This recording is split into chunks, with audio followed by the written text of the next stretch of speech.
Let's talk about on the corporate context first. What can we do? Can the company create a good culture? Are we expecting that there's a boss who mimics some behavior, or should there be some additional time? And what have you seen? How do we help a young person who may not have the time, but perhaps we can highlight again the need for it, and maybe some techniques or some ways in which they can, make it happen. I think, Nikhil, this is something that you must be doing in and out or every day. Culture is the only thing that defines what organizations will do. I come across so many organizations where we try to build these reading habits, um, and we have a set formula and a parameter by which we build these reading habits. Great. Some of the best brands in the world, we work with them. We work with a lot of Gen Zs because of it. You also went to one of those organizations where you saw how and different kind of reading can help. Uh, I think it's always top down. Always anything which has to inspire others, build habits, always has to be top down. I learned this habit from my father because he used to have at least few pages before he used to go to his sleep. Not at all. Never ever I saw him, even after a lot of travel, he has come back home. But before sleeping, he always used to read something. So you always need role models in your life to see something. In my organization also, I saw some of the best top leadership team who always used to read. They always had a context. So for example, so much so I can give you an example of an organization that did really well, Zappos.com, which was one of the most valued companies that Amazon bought. One of the reasons why Jeff Bezos bought Zappos, because of the amazing culture that organization had. And what was the culture? The culture was very simple. If you write an email to someone, if you are putting something which is very generic and something, you're quoting something, write the name of the book as. They had their own book club. They used to discuss books.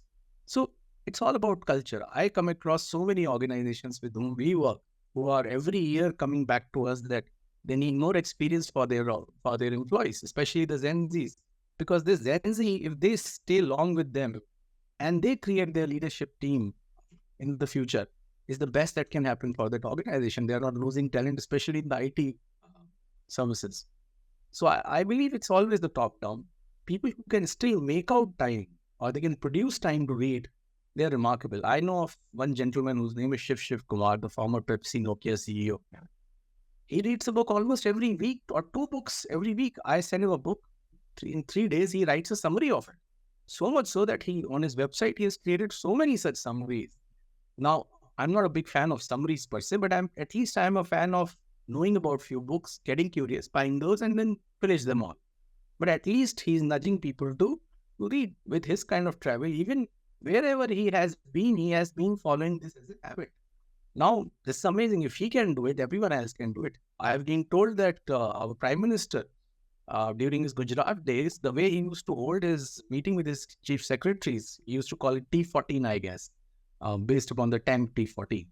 So all these T14, whenever they used to meet every month, used to ask them, "Aapne kya padha पिछले महीने? Aapne kya padha पुजारी जी पिछले महीने? मुझे आपने क्या पढ़ा?"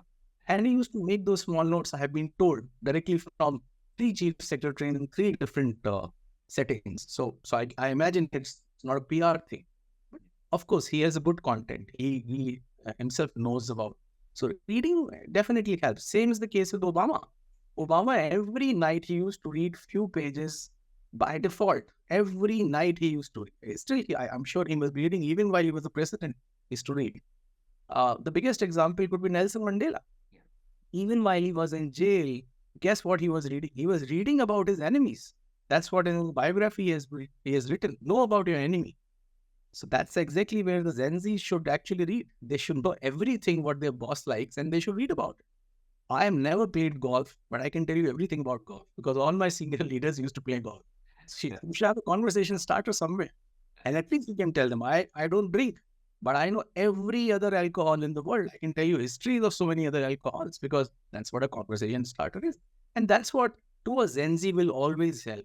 They will be pushed by their social circle, network, which in my belief is not the right thing. You can only network with someone when you can actually gel upon an intellectually stimulating conversation.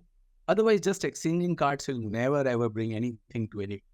So I guess this really works and it's always a top-down. To Gen Z, I think they should focus more on how they can actually leverage alongside with their colleagues. They read on those subjects. Might be very helpful.